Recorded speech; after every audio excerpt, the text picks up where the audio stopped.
Hello అండి, welcome back to my channel. ఈరోజు వచ్చేసి మనం పప్పు పులుసు అండి. చాలా బాగుంటుంది, చాలా సింపుల్గా కూడా చేసుకోవచ్చు. జస్ట్ ఒక 10 మినిట్స్లో అయిపోద్ది అనమాట కర్రీ. దానికోసం మనం కందిపప్పు 1 కప్ తీసుకున్నాను. ఒక్క ములక్కాడ వాష్ చేసుకొని, ములక్కాడ, ఉల్లిపాయ, కొంచెం కారం, పచ్చిమిర్చి వేసి కుక్ చేసుకోవాలండి. ఆ బాయిల్డ్ అయిన కందిపప్పుని పక్కన పెట్టుకోవాలి. ఇప్పుడు మనం పోపు పెట్టుకుందాం.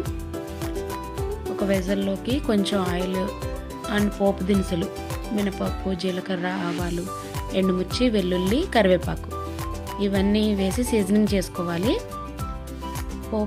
పోపు వేగిన తర్వాత కరివేపాకు యాడ్ చేసుకుందాం. మనం కరివేపాకు వేసి మొత్తం అన్నీ గోల్డెన్ బ్రౌన్గా వేయించుకున్న తర్వాత మనం ఆల్రెడీ కుక్ చేసుకుని బాయిల్ చేసుకున్నాం కదండి కందిపప్పు, ములక్కాడ వేసి, ఇది ములక్కాడ వేసి వండుతారండి, పప్పు పులుసు అంటారు. చాలా టేస్టీగా ఉంటుంది, సింపుల్గా కూడా అయిపోతుంది.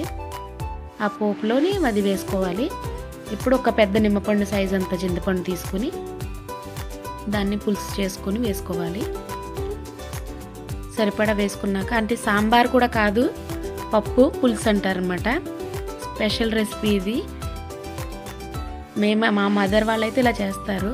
ఒక్కొక్క చోట ఒక్కొక్క పేరు ఉంటుంది కదండి. సరిపడా సాల్ట్ వేసుకోవాలి.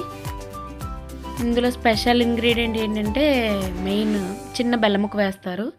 దానివల్ల స్పెషల్ టేస్ట్ వస్తుంది. సో చాలా బాగుంటుందండి. సింపుల్గా అప్పటికప్పుడు చేసుకోవాలి అనుకుంటే, అన్ని కూరగాయ ముక్కలు ఇవన్నీ లేదు, సాంబార్ కాదు, కానీ అలా ఉంటుంది దగ్గరగా, చాలా బాగుంటుంది. అది బెల్లం వేసుకుంటున్నాం ఇప్పుడు మనం. సో ఎటువంటి వాళ్ళైనా హ్యాపీగా తినేస్తారండి, పిల్లలు కూడా. మస్ట్ ట్రై అన్నమాట. ట్రై చేసి చూడండి. పప్పు పులుసు అంటారు. ఇలా మరిగిన తర్వాత కొద్దిగా బాయిల్ అవుతుండగా మనం చింతపండు పులుసు వేసుకున్నాం, స్వీట్ వేసుకున్నాం, కొత్తిమీర వేసుకుంటున్నాం ఫైనల్గా. అండ్ సాల్ట్ కూడా టేస్ట్ చూసుకుని ఒకసారి యాడ్ చేసుకోవాలి కావాలంటే. అలా ఒక్క పొంగిన తర్వాత మొత్తం రెడీ అయిపోయినట్టేనండి. ఇంకా సర్వ్ చేసుకోవడమే. టేస్టీ పప్పు పులుసు రెడీ. సర్వ్ చేసుకుందాం. ఇంకెందుకంటే ఆలస్యం. మరిన్ని వీడియోస్ కోసం నా ఛానల్ని సబ్స్క్రైబ్ చేసుకోండి.